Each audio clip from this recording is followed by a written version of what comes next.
Hey guys, this is Brent with the Finding Freedom podcast. Today we're going to have a very special guest. His name is Jacob Cardiff, and this man shares so much of an impactful story. You just have to tune in. He really just breaks down how hard of a life he was having, who just struggled over and over with trauma and different things, and how God met him along the way and really just did miraculous things. So anyway, I'm just out of words thinking about how awesome of a story this is. So sit back, tune in, and don't turn it off because it's such an amazing and powerful story.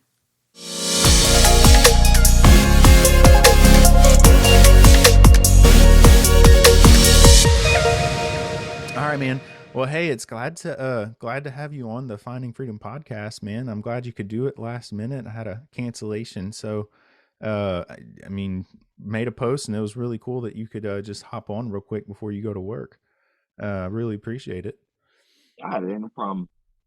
So my idea, with this being, kind of last minute, and there's not necessarily a topic per se, but obviously the name of the podcast is Finding Freedom. So if you wanted to, maybe share sort of your testimony or whatnot, just through how you found freedom in the past through just, struggles with whatever struggles in life that you may have had, and whatnot, that's kind of my goal of the podcast. So I don't know, what do you feel like you would want to share, just with people, I guess to kind of start your story. Uh, I guess the best place to start is bondage. I mean, if you're going to talk about freedom, you have to first acknowledge that there's something that you needed to be free from Yeah.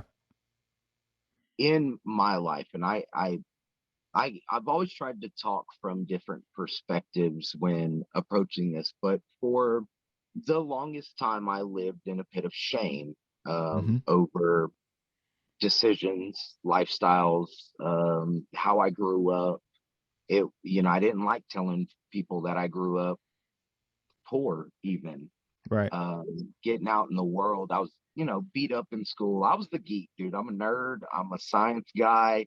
Spent a lot of time in the library hiding from the bullies. Um, but when I got into the military, I was a very young man. I was 17.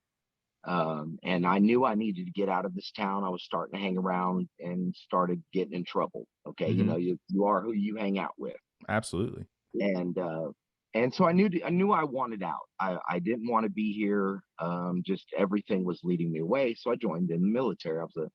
Went in as a combat medic in the army, which that'll tie in a lot later into my story as well. So I served a year in Iraq, in 2004 and 2005. I actually had my 19th birthday in Kuwait, coming home from Iraq. But I came home with severe PTSD. We did the big raid on Fallujah. I was out there for the Iskandariyah car bombing. I was an infantry medic, so I was always in the thick of it. Yeah. Um, and it even though nowadays thankfully I can count my whole experience as a good thing, I can remember the good times. I've definitely overcome the woes of the hard times that we saw there, the loss, the destruction, the pain, and even things that I myself did that broke me internally. Taking a life is never an easy thing for anybody to overcome. No, it, not it at all. definitely sticks with you. But I was, through all of that, I mean, my mom raised us in church. I slept. I didn't pay attention. It just didn't resonate with me. I'm slightly on the Asperger's scale. So empathy and certain things, I rely on logic, and it just didn't logically compute back then. The ideal of a God and a Jesus. And so I slept. I didn't Right. care. So I was atheist for all of these experiences, from the time I can remember making the decision, when I was 12. Just I didn't believe, and I was going to stick with science. It's never let me down. And so going through Iraq, going through once I got out of the army, I fell into doing photography, and I traveled around doing traveling photography. Wound up shooting pinup. I mean, I was living coming from Lacassine, Louisiana, poor boy, never had the hot chicks chasing me. Grew up on 90s hip hop, with Lil Wayne telling us to go out and do drugs and screw every chick in the world. That was pretty much when I got money in my pocket. I wound up, building a pretty significant business. And I, but I was a severe PTSD combat vet, very much tied in bondage. I learned later on, once I found God, he showed me where all the bondage was in my life, where I wasn't free. I thought I was. I Yeah. was living a great lifestyle according to the world, man. I had money. I mean, I was making $25,000 a month. Yeah, Whoa, dude, man. I was pumping 300 grand a year, 400 grand a year. I was making money hand over fist, and I'd never known that kind of money. But I also had a $4,000 a month drug habit. Right. I mean, I was buying $8,000 suits. I was wining and dining multiple women at a time. I mean, but to me, that guy back then, man, that was the life. That's what I was raised to believe was you made it. That is freedom when you can live that kind of lifestyle. What I didn't realize was just how lost I was. And I lived that life for a long time. My kids suffered from it. My oldest son, I did the same thing my dad did to me. I was absent. I wasn't around. I didn't raise them. And broken promises. Yeah, I'll be there for your birthday. And then forgetting because I was shacked up with some chick doing drugs, or I was out on a photo shoot, or just didn't even care. And I didn't realize it was a generational curse. Man, that's interesting. I'm actually reading. I didn't start it yet because I'm on another book, but talking about generational curses, and this isn't necessarily on that type topic, but just how family trauma trickles down, and so inherited family trauma. It It says uh it it, didn't it start is with a you. real it is a real principle. Um Yeah. it affects, I mean, a lot of folks don't even realize it. I mean, we just, man, it just hangs on to families for poverty is a form of generational curse, a family being poor. Yep. And man, the enemy nowadays, I know the enemy is on attack. He's attacking the family core unit. He's attacking fathers because of our appointed role in the household. He's Mm-hmm. attacking families just because a broken family. Kids raised without a father are more likely to get into gangs, more likely to commit crimes, more likely to commit suicide. He's attacking everything that God designed for good. Yeah, I mean you're completely right. I can relate to you on the poverty. I grew up with my grandparents who made probably $20,000 a year. I mean they were retired, that kind of thing, but it was low income. So I mean we never really got to do fun stuff, go trips, anything like that. Yeah, we never had Um, the boat. We never had, like, we never got that kind of stuff. Hold on just right, a second. right. So I guess I found my freedom years later. I had a really crazy life. And I was so fast paced, and so I was photography was starting to wane off. I was really getting tired of the travel. My daughter had been born, and it clicked something in me. Um, I wanted off the road, and I wanted to open a kid's toy store. I just wanted to do something different, and I wanted to be able to have fun and play. And a buddy of mine was doing real good with his, so I called all over, um, and tried booking any mall I could anywhere but Louisiana. I did not want to live here. I don't want to be. I just didn't. I didn't want to come nowhere near here. And when I called Prion Lake Mall and got the yes, everything fell into place to open this Yep. kid's toy store. And I'd done Lake Charles Mall with pictures a few years earlier. So, it was, I just didn't want to I didn't want to live here. I grew up here. I don't want to be here. And but everything was leading me back home.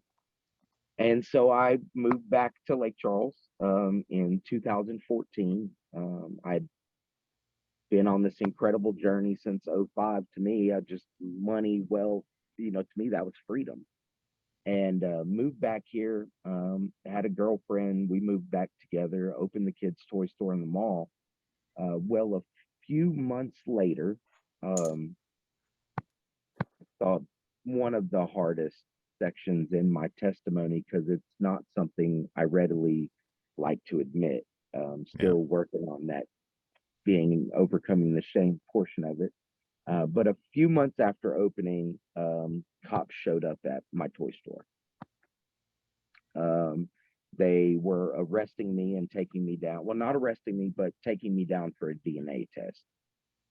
What Whoa. I wound up finding out, yeah, what I wound up finding out is 8 years prior, when I had come to Lake Charles one time with the portrait studio, I had hired a young lady who was, I thought she was 19. She said she was 19. She said she was in college. She had a 19-year-old boyfriend. And so I hired the young lady. I'm a phenomenal salesperson. She freaking smashed the sales table. Girl was just amazing. 5'8". She was gorgeous. So we wound up flirting. She was hot. And well, I threw a Mardi Gras party. She came to the Mardi Gras party. We wound up sleeping together. And we wound up sleeping together a few times. Well, I guess she was not 19 at the time. She was 15. Oh Yeah. man. Luckily, I still had the old job application and all my paperwork. As a business owner, you're required to hang on to certain things for a time. And so Right. I had all the stuff sitting in storage, and I was able to know, look, dude, but state of Louisiana, ignorance is no excuse for the law. And I Right. wasn't admitting to anything. No, I don't know what you're talking about. I didn't sleep with her. Well, that's what the DNA test was for. She wound up having a kid. And that's how they got me, is I wound up finding out that I was the father. And this was on the precipice. Um, so anyways, let me just, before I get too far ahead. Um, so I wound up sitting in jail. They did arrest me after the DNA test came back positive. They arrested me, and I am sitting in jail when I don't even know how to explain it besides a voice that was not my own, was, which I found out later was scriptures, but these words were there just being repeated ever so gently, just different things that I didn't want to hear. I know I wasn't telling myself it. I was perfectly content in the lifestyle I was living, but still, when you're sitting in a jail cell, you're kind of going, okay, how the heck did I get here? Yeah. It's not like I purposely did anything wrong. Like, why am I being punished? I didn't know. Like, but this voice just kept resounding for days. I thought I was going crazy, and I knew it felt external. It was inside, but it felt external, and I tried ignoring it for days. I just figured, I don't know. My brain was just trying to wrap itself around it. I leaned towards the psychology that I used to read and learn, and tried to figure it out that way. Well, a couple of days in, I'm sitting in my cell one night. It's late. I can't sleep. And this voice is there. And I went, what the hell do you want? Mm. And as soon as I acknowledged it, something clicked inside me. And everything I knew in science told me it was impossible. Everything I'd seen in my life told me I didn't care. But I couldn't change what I had just acknowledged. Yeah. It forced me to reconcile with the fact that I just acknowledged it as an outside source, not internal. Like it forced me to reconcile. So I figured I was going nuts, but I began having a conversation with what I'll now call God. And I mean, it was weird. It, I, It's hard to describe with words. until somebody goes through it, the realness and fullness of God, when Yeah. it falls upon you, is the weirdest thing ever. It's gentle and just so abrupt. It's it's the most lovingest sandpaper ever because it does not feel right. It's very abrasive, but in the gentlest way. And so I struggled with this for days, just these conversations and arguing within my own head, going, well, yeah, well, what about this? I learned this in science, this quantum physics. I love quantum physics and different paradoxes. And I was arguing with this voice in my head. And so finally I picked up a Bible, um, probably for the first time, I think, in my life. I picked up a Bible and did the whole, just opened it up and Yeah, pointed. it's called the flop and drop. And when I did, I pointed to what was it, Psalms 93, um, the God of Jacob, and immediately was like, "Oh!" Closed the Bible, like jumped up out of my chair. I mean, I pointed right to my own friggin' name, How cool. and it got me just. And I spent weeks. About 2 weeks in, I acknowledged. I said, "Okay, so you're God," and I acknowledged Him and gave him over his just due, um, and began building a relationship with him and letting him tear away an older version of me and start correcting mindset. Hmm. He led me through the usual, 2 Corinthians 5:17. For the old in me is dead and passed away. I mean, I must have repented for every sin I've ever committed in that cell. It was overwhelming. Um, the realization of what my life had become when you hold it up to a standard, and to realize I was so far off, that I was so stupid, that I was just so beyond stupid, that I was so lost, just because I'm smart, man. I'm really stupid smart, and to realize that I was just so stupid. I'm like a 2-year old trying to run a Walmart, and it just doesn't compute. And when I held my life up to that light, he began to show me every area where he protected me, from when I was a kid, from in Iraq, Right. through my life, what I would call my gut instinct. I feel icky in a situation, let me escape it. Just all these singularities of protection and love and graciousness, and having to humble myself enough to give even my goals, like things I had achieved. Dude, I was the first person in my family to make that kind of money for generations, and to have to go, "Oh crap, it wasn't even me. Here you go, God, you get the glory." It was such a humbling experience. Hmm. Because if he can do the that, night look what else he can do, right? You the never know. night It's I not gave always my about life money. It's not. Oh no. The night I gave my life to Christ, I had been suffering with nightmares and drug addictions and drinking, women addictions. I was addicted to money. Making money was an addiction. Absolutely. Yeah. The night I gave my life to Christ and went to bed in that jail cell, I haven't had a nightmare since. Not one. Man. Not one bout with anxiety due to PTSD. No drinking and drug addictions. Now, granted, I still smoked some pot while I was still in my early days of really building this relationship with them. But I also still, even now as a Christian, I do believe in the medicinal benefits, but I believe that people can't abuse it still. It depends on your usage, same as any kind of medicine. Right. I Right. do believe in the medicinal. I wasn't using it medicinally. I was using it to Right. numb. Yeah. Okay, let's clarify.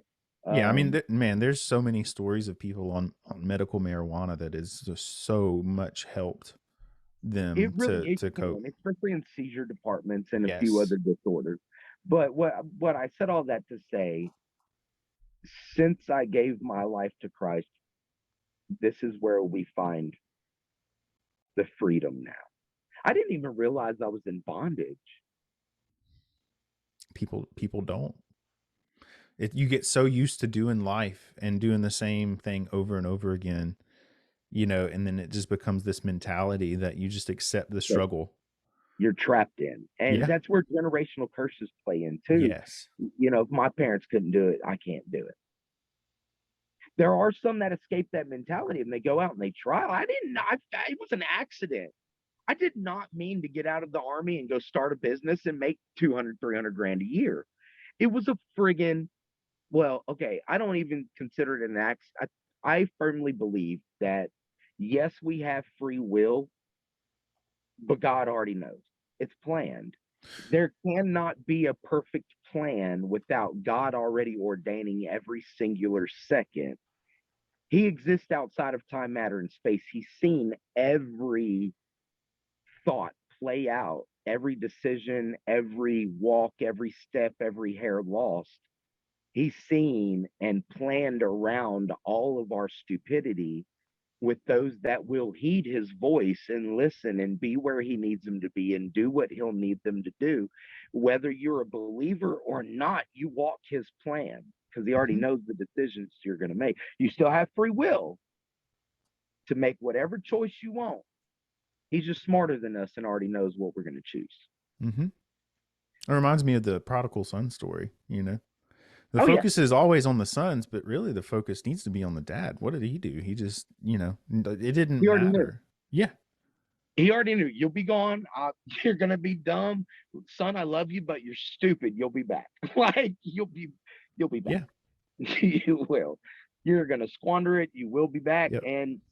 And so that I said it's with a whole separate talk. But that story was actually one of the big lessons I learned in actually managing expectations both in our lives and when we're dealing with people Hmm. and when we're dealing with situations we're walking into, about managing what we expect to happen, because that's where a lot of times where we lose our anger or we get Yep. frustrated with people and ourselves and things we're doing is because we have an improper expectation of what should happen, and when things don't go as expected is when we tend to be derailed. Right. I think we'll save that one for a whole other time. Yeah, I We mean, could do we're not limited to just one. I mean, I that. could do multiple, so I mean, this is just a kind of a intro to your story, but I mean, man, it's really awesome how God showed up in that whole thing, and just in a situation of complete brokenness, he still is there. I tell everybody still, I'm still broken. Yeah. I'm acknowledging that. Those what keeps me humble, and acknowledging that I need him daily. I suck as a Christian. That standard. I think most of us can relate to this. Yeah. The standard seems so impossible, but it's because let's play into psychology for a second. It's because we're programmed. That's how our brains operate. We have all these habits Hmm. and we just fall into this first nature habitual way of doing things, and stepping outside of that feels so strange. Right. But that's where truth comes in. That's why he says, I'm the way, the truth, and the life. Because that's where truth comes in. Whenever our brains and we acknowledge something as being a verifiable truth, we're then forced to reconcile our belief systems to change that belief system to operate differently. Mm-hmm. In order to do that, we have to take all the, it doesn't happen. Well, sometimes it can happen instantaneous. It absolutely can. But for the most part, we as humans have to continuously take the thoughts captive because they're going to keep coming up, Right. hold them up to the standard and go, I'm sorry, thought, you're not allowed to reside here. Like, this is the new truth I've learned. This is what you're going to have to change to. Like, this is what we're doing now. Okay. You're not living up to the standard, thought. I'm sorry. You have to go. Like, get out of here. And it's a continuous process of having to hold ourselves accountable to the standard Right. while it's being worked out, and that belief system is Right. being changed from a second or third reaction and being built into what we then default to as our first reaction. Right. And it takes patience and time and not judging yourself so harshly. And this is why we have to have an allowance for other people screwing up, is because we screw up. I'm It's not and like, it's I might be free from a lot of things in this world, and I might have a standard to live by and to father by and to walk by, but I also still have my habits that for some reason or another I won't let go of. I'm still a smoker. I still smoke cigarettes. I still find that if you get me talking about military things, I'm probably going to accidentally cuss, yeah. because anytime I slip back into army mode, Right. all of the thoughts and reactions and the way I used to talk when I was in the army wants to come back out in me. Those character flaws are still sometimes there. That's why we're in the sanctification process. Speaking of being a father, this was the other freedom I experienced. I broke a Yeah. generational curse Yeah.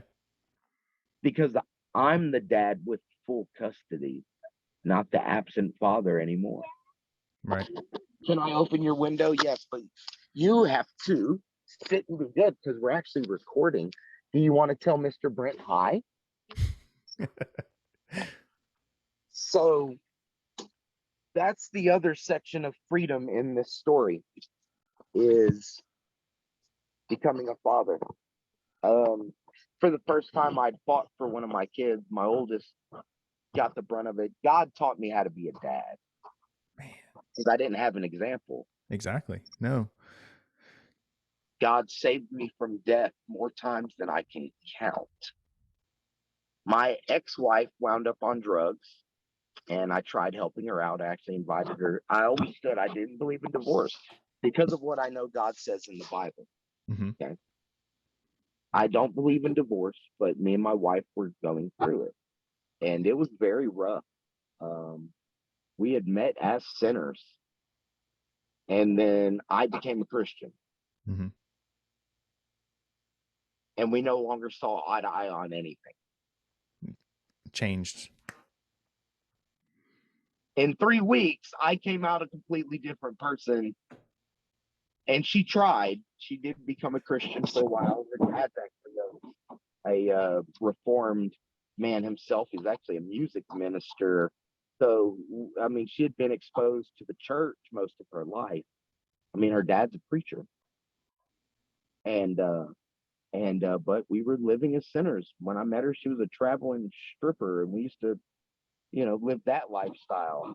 So we Right. come home, moved here to Louisiana, and all of a sudden I'm saved, and she kind of follows in suit for a little while. We wound up married. We went through a miscarriage, wound up with him the second time around. He was born a preemie, and so I stayed by his side though in the NICU. Becoming a dad, just even having the mindset of caring as a father It just is changes different. everything. It's different. I was complaining, and I didn't realize how much I had changed, how much I was free from, until I began going through the journey. I didn't realize how much he changed me in that one night that I gave my life to Christ. Mindset, like it was a whole new thought process. It was a whole new everything. And it was the weirdest thing because I couldn't even walk in. I used to love going to the bar and shooting pool. Yeah. I couldn't even set foot in one without feeling the most disgusting of like oppression. It was just the thickest fogs ever.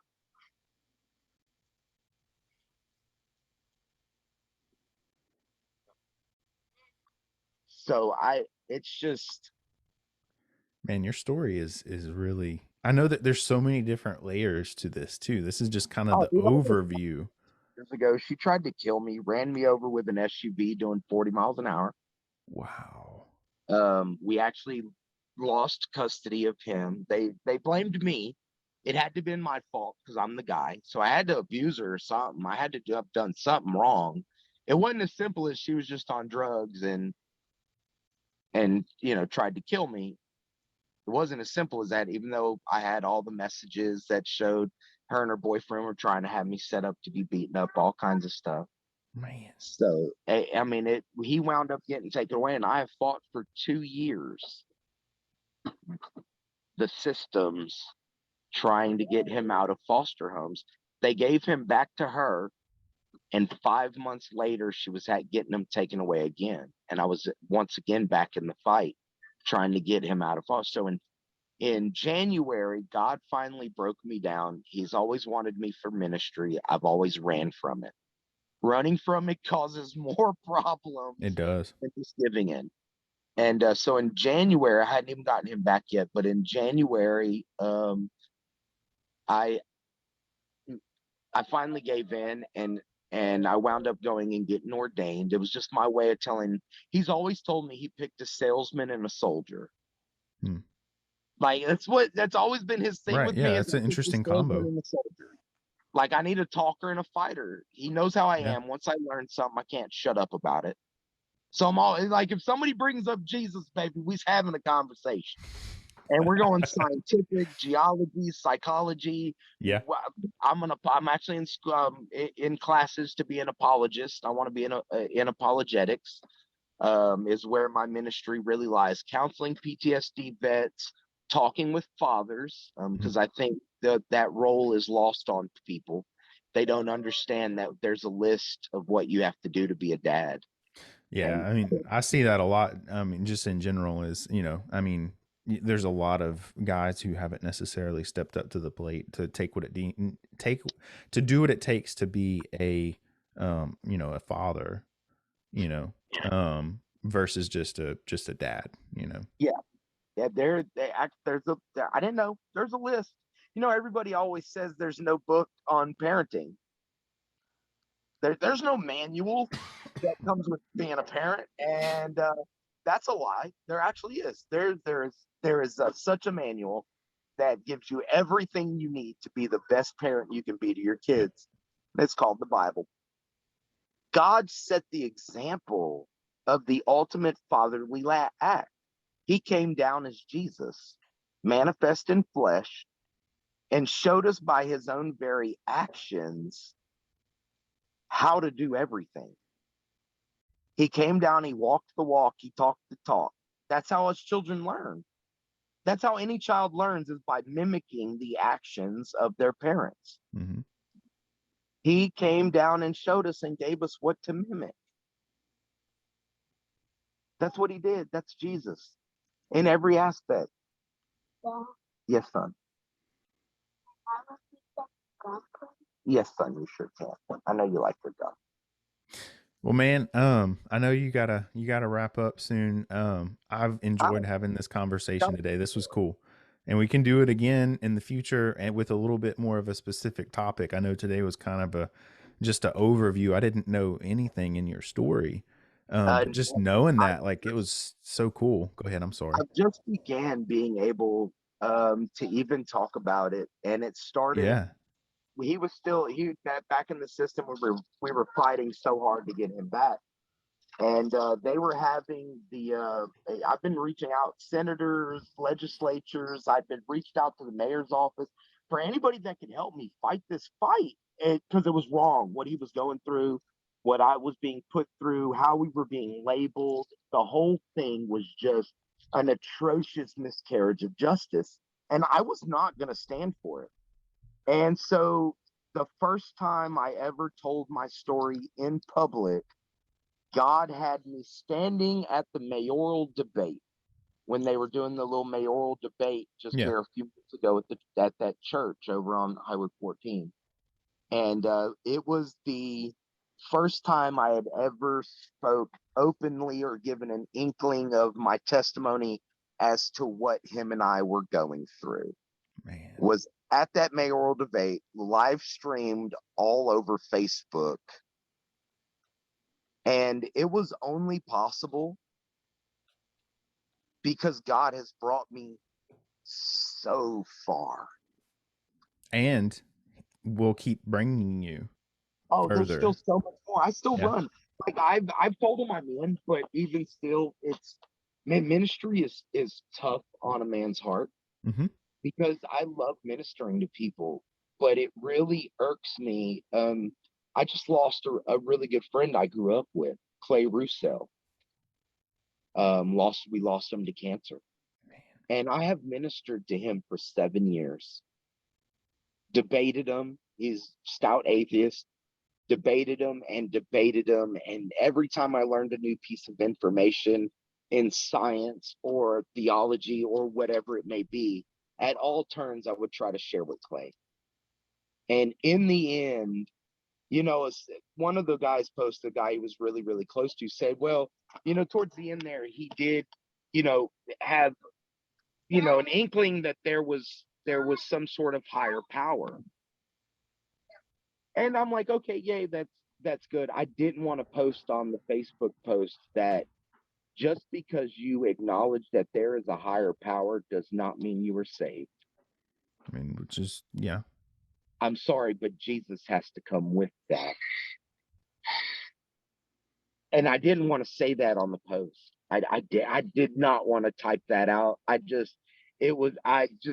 A tough thing for me is keeping my mouth shut. I'm very blunt when it comes to Christ, Christianity, and God.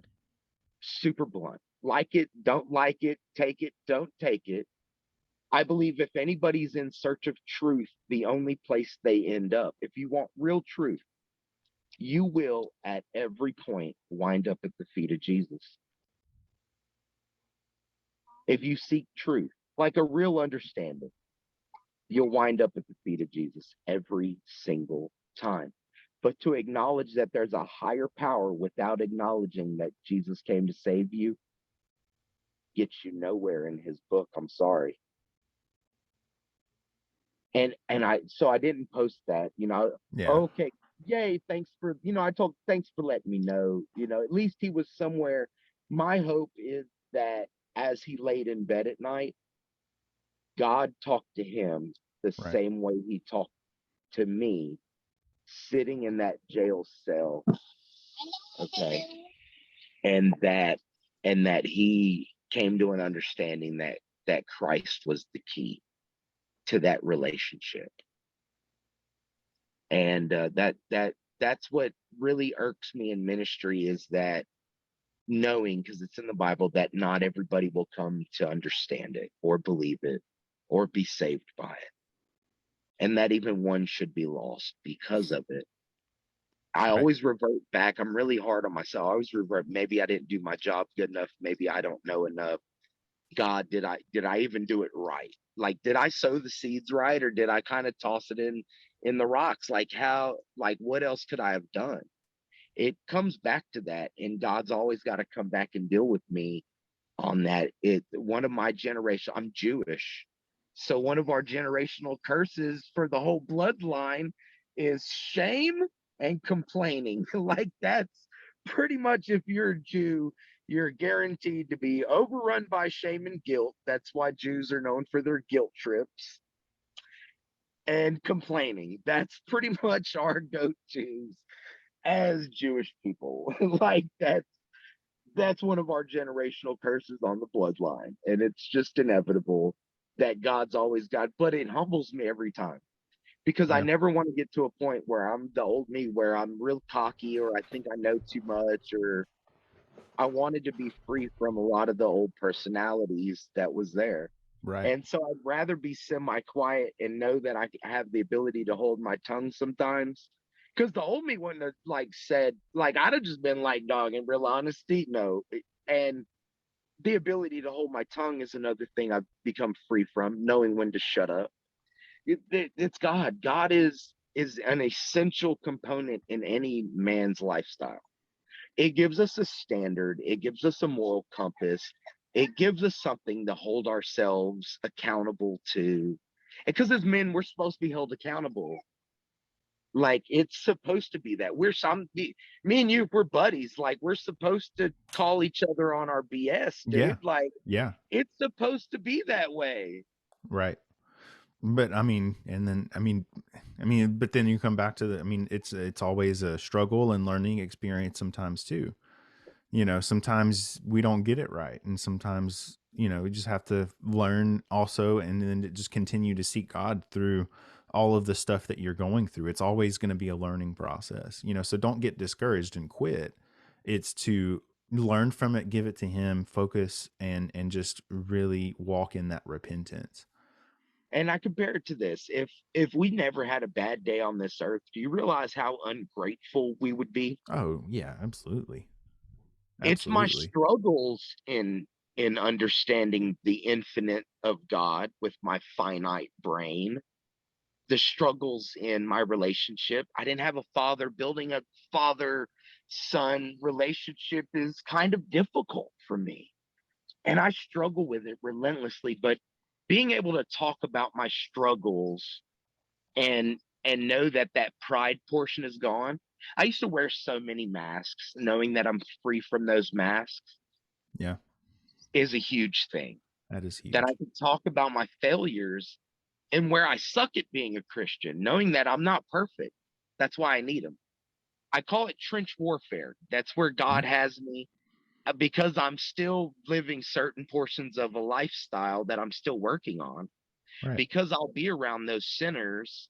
God knows that I won't keep my mouth shut though when it comes to truth and delivering that. So it's all of these little things that he's brought me out of.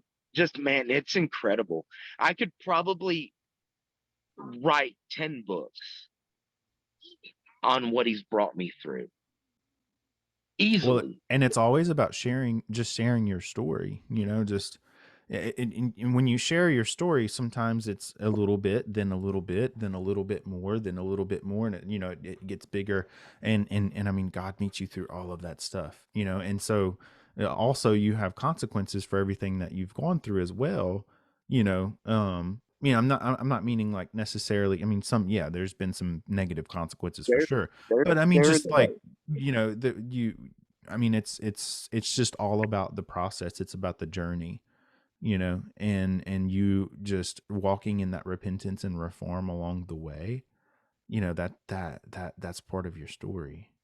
Oh, it's the 'Cause sanctification process. yes, yes, It doesn't get a lot of. I really don't like the preachers that prosperity like give it to Christ, everything's going to be hunky dory. I have found that my life is harder knowing God and knowing Christ.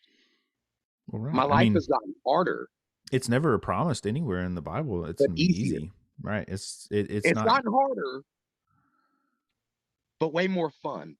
Yeah, and rewarding. It's gotten harder, but way more tears. Hmm. It's gotten harder because I've been under attack since I gave my life to Christ. But knowing that gives me peace because I must be doing something right. Yeah, If I'm under such attack, my family's on, I have to be doing something right. And there's a freedom just in that alone, knowing that finally I'm doing things right. It was such shame knowing that I'd screwed up so relentless. Oh man, I'm smart. hmm, There's no way I'm getting this wrong. Yeah, bro, my life was a total mess. I'm still a total mess. We all are. It's all in So I guess process. my last, because I do need to go in a minute. Yeah. But my last thing on freedom. This is just kind of where I'll leave it. I believe it was Paul that wrote about being a slave for Christ. Okay. We have corrupted that terminology so much. Yeah. I have found more freedom in being bonded to him. I can walk out my door without worrying that I'm going to hurt somebody else. I have found freedom knowing that my children will no longer live a generational curse because I am in bondage to Christ. I'm a slave to him. I don't always get it right. I don't always listen to the master, but being enslaved and having him encamped around me in my life is the greatest joy and freedom I have ever experienced in the entirety. Just him freeing me from my PTSD, just him holding a candle up to my sins, just him telling me that I'm a dum dum has been one of the most freeing experiences. I've cried so many tears. And with everyone that fell, I felt more free because of who he is, what he's done, how he's done it. I always say I always feel bad just even asking him to have a good day. Like, Lord, can I go out and have a good day today? Like, you saved me from death more times than I can even count. And I Mhm. don't feel worthy. Why? What? This schmuck? Oh, come on, why? I'm so grateful for the freedom I found in him, the bonds that have been broken, the tears that I've cried, just having that little boy home every day. Yeah. I almost never ask him for anything ever again a day in my world. And I didn't even have to ask him for the boat. I've just secretly wanted a boat my whole life. And my house gets destroyed by a hurricane, and I wound up with an RV, a boat, and the Connex I wanted. And I've never even prayed for those. Like, Lord, can I have a boat now? Mm, that's awesome. Like, he just, why? Why do you pour out these blessings on this poor little schmuck? I'm so undeserving. And it's so freeing knowing that I'll never have to ask for my father to love me and to bless me and to lead me and to guide me. And to know that if I'm walking into a situation I don't belong in, that he's going to nudge me and correct me and straighten me out. If I have a habit that needs to leave because it's going to destroy somebody else's life, I'm free to understand that he's going to come and rescue me from my own stupidity, from my own stupidity. How great is it knowing that there's a father out there that can stop everything as long as I acknowledge him and just all he wants is the garden. He just wants us to commune. That's why he calls us his children. We're supposed to ask for permission. Hey, daddy, can I spend $5? This is your money. You gave it to me. Hey, dad, can I go buy those tennis shoes? Hey, can I take that woman out on a date? Hey, can I take my kids to the park? Hey, hey, dad, can I buy a boat with this money? That's all he ever wanted. Oh, we're going to the park Sunday with Miss Brittany. Okay. Yeah. It's it's it's the greatest. Being enslaved was the only way I ever found freedom. Tying myself to Christ eternally. He's the greatest bridegroom to this bride. and I am such an adulterous bride. We all are. Every time I smoke a cigarette, I hear really in the back of my head. Well, you got to believe that soon you'll be, you'll be able to I work on that and I be free from that, prayed for it for a while, and then I was like, God, just give me a minute. Like, we go back and forth. And we choose our bondage. I tell everybody, you choose what your what's going to keep you, under. But it's also something I know that the sanctity, because I grow closer to Him daily. Mm-hmm. I know it's going to leave me, but He also respects our decisions. So until I freely choose to give it away, He's not going to take it. I have to come into agreement with Him first. And until my stubborn butt does that, Right. He can't free me from what I don't want to be free from. I have to go, okay, I'm ready. He can't take something I won't give. But the same as I can't get forgiveness until I begin to give it. I couldn't Right. understand love until I was forced to show it Right. and forced to acknowledge it being shown to me. Right. A lot of things we can't understand until we're willing to give them away first. I didn't understand the value of all the money I'd been making until I was forced to live without it and to Right. rely on provision from some other source. I went from making all that money and I had the toy store. And when I went through my divorce, he took the toy store, closed everything, and I was forced to live on $1,600 a month. Just my military disability. That's it. Being a single dad raising 3 boys. And I had more fun and enjoyment in life in the last couple of years doing that and living on that budget. I mean, don't get me wrong, it was stressful, Well, yeah. but everything got paid. I'm not behind. I'm more ahead than I ever was. I don't like I was making all that money, but I would tell the credit card companies to screw off. I'm not paying it. I ran up the bill. You doggone right. Free money. Like I'm more out of debt now in the last 2 years, living on the least money I've ever made Yeah. in my life. Dude, that's impressive right there. I'm like, That's and incredible. he freed me from addictions to money. Women, I actually went celibate first time since lost my virginity at 12 years old. And probably haven't gone a year without sexual intercourse ever. And going through my divorce, I refused to cheat. Yeah. And I stayed celibate then. That's not me. That is not me. Dude, your story is just incredible. Like, and I know there's many different layers. I want to have you on again in the future. We're gonna I'll do love another it, one. dude. I'll do Yeah, this we're gonna do anytime. another one. We're gonna plan and maybe kind of dissect some of it. And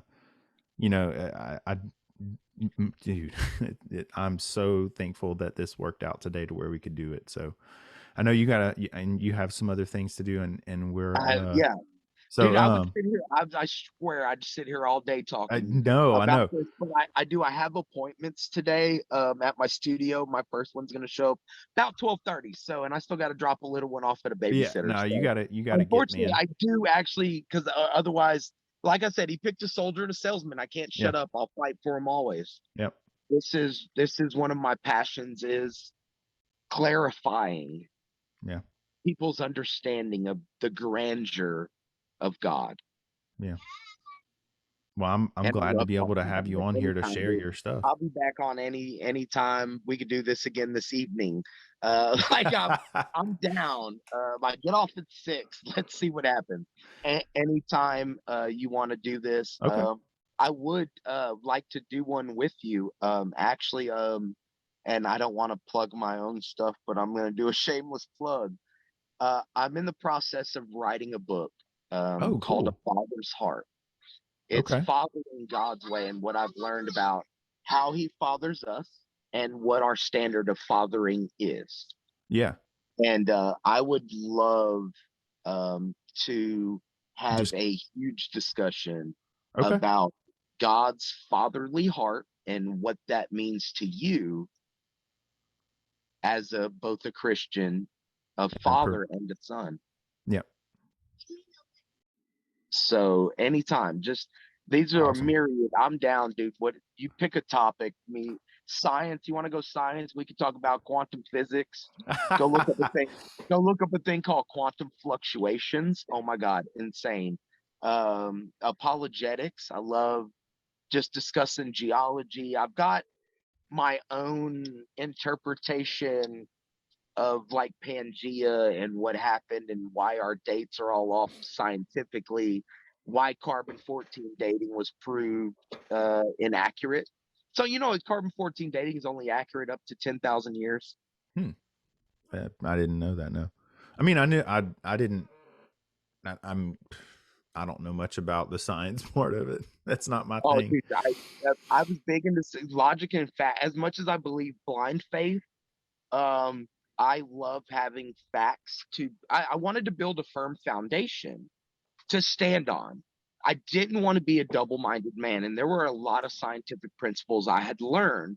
So when I came to God, one of the first things he attacked was my science beliefs because they were standing in the way of me really understanding the infiniteness of God.